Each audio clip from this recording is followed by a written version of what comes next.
इस टॉपिक के अगले कंसेप्ट में हम सीक्वेंस में यूज होने वाली बेसिक टर्मिनोलॉजी के बारे में सीखेंगे। सबसे पहले यदि सीक्वेंस की डेफिनेशन की बात करें तो एक सीक्वेंस ऑब्जेक्ट्स की एक ऑर्डर लिस्ट होती है, यानी कि किसी सीक्वेंस में जो भी ऑब्जेक्ट्स आएंगे वो किसी पर्टिकुलर पैटर्न को फॉलो करते होंगे। फॉर एग्जाम्पल, यह जो डेटा है वो एक सीक्वेंस को रिप्रेजेंट करता है, क्योंकि यदि हम इसमें किसी एक टर्म में से उसकी प्रीवियस टर्म सब्ट्रैक्ट करें तो रिजल्टेंट हमें 20 मिलता है। नेक्स्ट एग्जांपल में देखें तो यह भी एक सीक्वेंस को रिप्रेजेंट करता है, क्योंकि इस सीक्वेंस में देखें तो कॉमन पैटर्न ये था कि यदि हम एक टर्म को उसकी प्रीवियस टर्म से डिवाइड करें तो हमें रिजल्ट 2 के ही इक्वल मिलता है। अब हम सीक्वेंस के रिप्रेजेंटेशन में यूज होने वाले कुछ नोटेशंस के बारे में देखेंगे। तो किसी भी सीक्वेंस में जो फर्स्ट टर्म होती है उसे हम A1 से रिप्रेजेंट करते हैं, सेकंड टर्म को हम A2 से रिप्रेजेंट करते हैं, इसी प्रकार थर्ड टर्म को हम A3 से रिप्रेजेंट करेंगे, फोर्थ टर्म को हम A4 से रिप्रेजेंट करेंगे।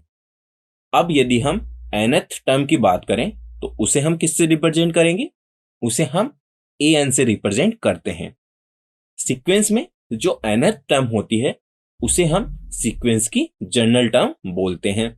जनरल टर्म का अर्थ है कि कंप्लीट सीक्वेंस को मैथमेटिकली एक एल्जेब्रिक एक्सप्रेशन से रिप्रेजेंट करना। अब यदि हम इन सभी नोटेशंस का यूज करके एक सीक्वेंस बनाए तो वह सीक्वेंस की जनरल फॉर्म कहलाती है।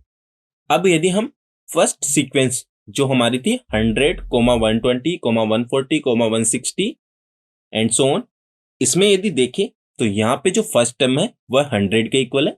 दैट मीन्स A1 की जो वैल्यू होगी वह 100 के इक्वल होगी। इसी प्रकार से यदि हम A2 की बात करें तो A2 की जो वैल्यू होगी वह 120 के इक्वल होगी। इसी तरह से जो A3 है उसकी वैल्यू 140 के इक्वल होगी। अब यदि हम सेकंड सीक्वेंस की बात करें जो कि थी 2, 4, 8, 16, 32, 64 एंड सो ऑन, तो उसमें देखें तो जो फर्स्ट टर्म है वो 2 के इक्वल है। दैट मीन्स इस सीक्वेंस के लिए जो A1 की वैल्यू होगी वो 2 के इक्वल होगी।